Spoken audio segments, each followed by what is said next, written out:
It's math time with Heinz. It's math time with Heinz.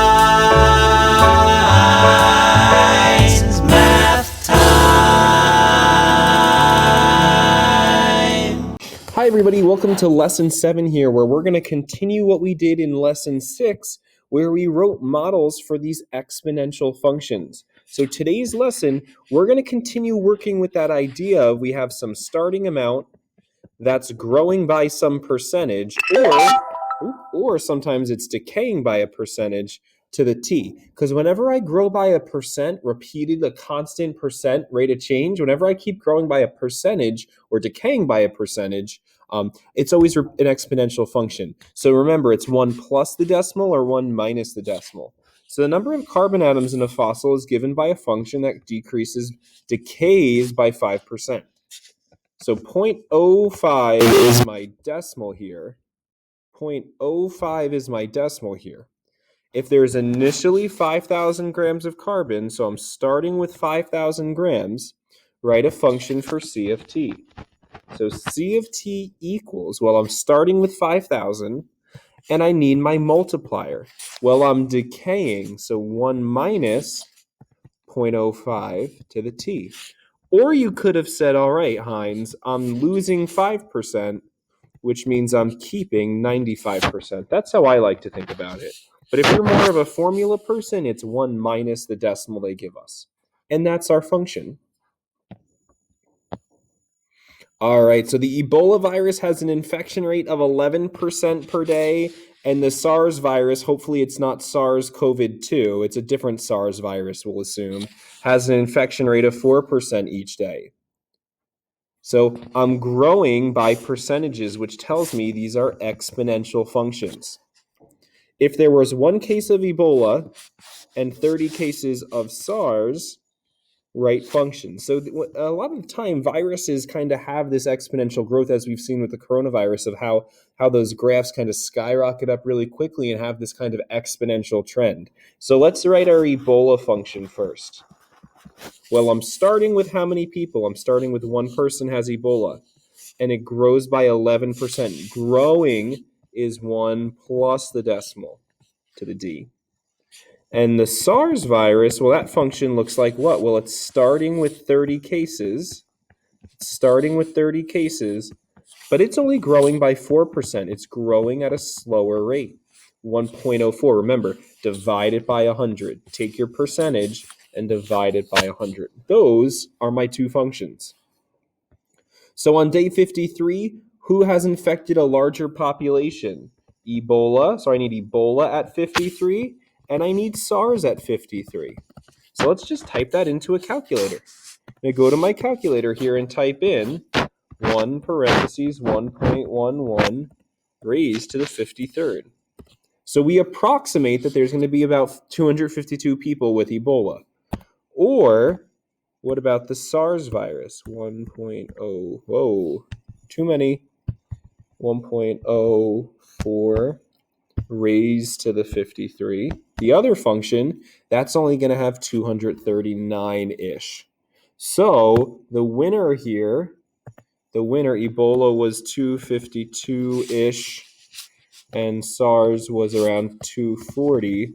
Who's going to have more? Ebola. Ebola will have more.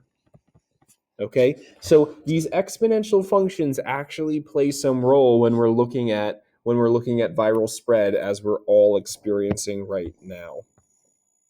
So let's work backwards. Here's an equation. Tell me about it. The value in dollars of a certain car after X years is represented by this equation.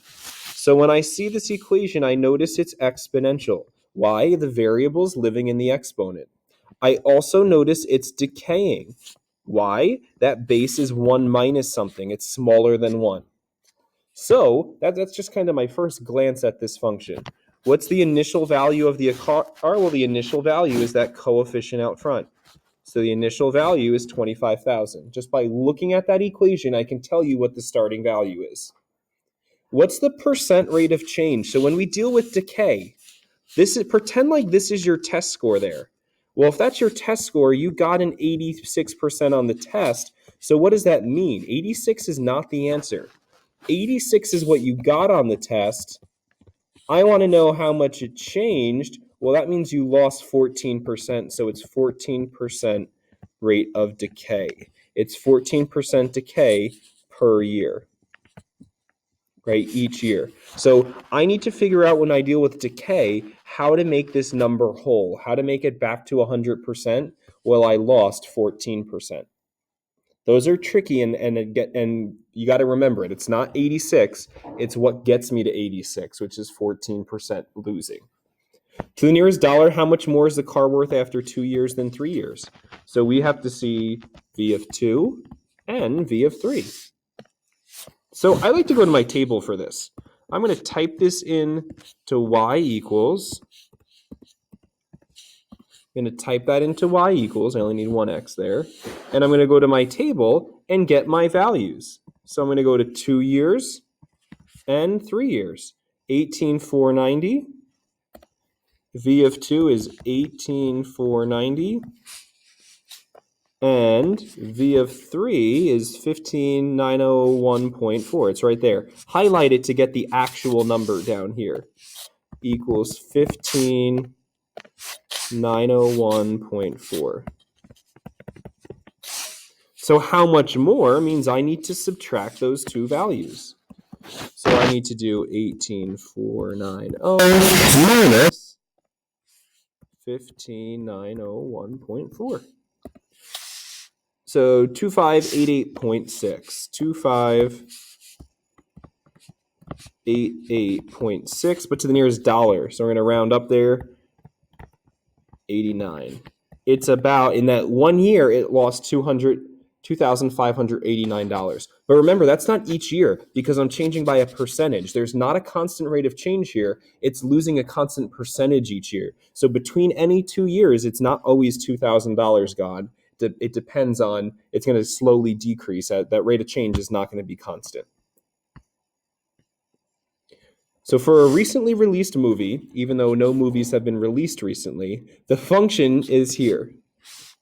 And it models the revenue earned in millions each week for several weeks. So it's how many $1 million did I make? Determine the initial amount. Well, initial is easy. It's that coefficient. The initial amount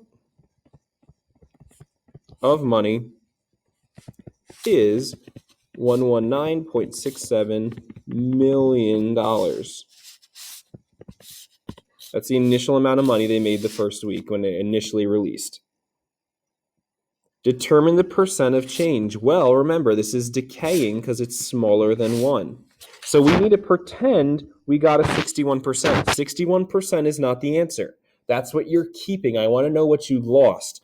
So if I got a 61% on a test, that means I lost 39 points. There's 39% decay each week in the money they make. They're still making money.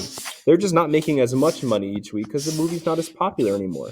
So remember, when you see these decay equations, it's 1 minus the decimal. So 1 minus 39% gives me 0.61. So here's another function. Notice it's exponential. I know it's exponential because that's where the variable lives in the exponent. Explain the meaning of the 1300 and the 1.02 in the function above. Well, again, that number out front is the initial. The initial what? The initial amount of money in the savings account. There is initially $1,300 in the savings account. What is this growth? What is this 1.02? Well, I can tell it's growth. How do I know it's growth? It's bigger than 1. So what percentage is this? Well, I chop off the 1 and I move the decimal twice. So 2%. So I chopped off the 1 because it's 1 plus the percentage and multiplied it. I moved it twice to make it back to a whole number percentage. So the money grows at a rate of 2% each what? Each month. Okay, so whenever we deal with something bigger than 1, we chop the 1 off and move the decimal twice. An exponential function can be used to model the world's population growth from 1950.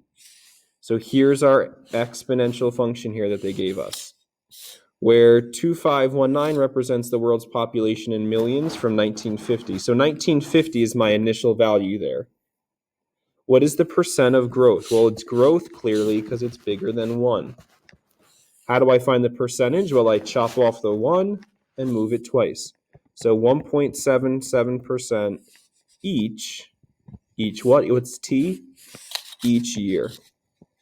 That's how it's growing. I chopped off the 1 and moved the decimal twice. Use this function to predict the world's current population. Well, it's currently 2020. So do I plug in 2020? No, because 1950 is my starting point. So how many years is that? Well, that's 70 years right there. That's 70. That was an easy one. 50 gets me to 2020 more. So I have to find f of 70. So I need to plug in 70. 70 years have gone by. And again, we're just making a prediction here. This might not actually be the number, and it probably isn't because it's just a little function that we're using to make predictions. I never said it was entirely accurate, but it's going to at least give me a prediction. I forgot a 0. 1 raised to the 70th power. How many people do we predict there are? 8602. About 8602 what? Not just 8,000. Million of people, which is really 8.6 billion. I don't think we're there yet. I think that's an overestimate, but that's what this function predicted the world's population would be.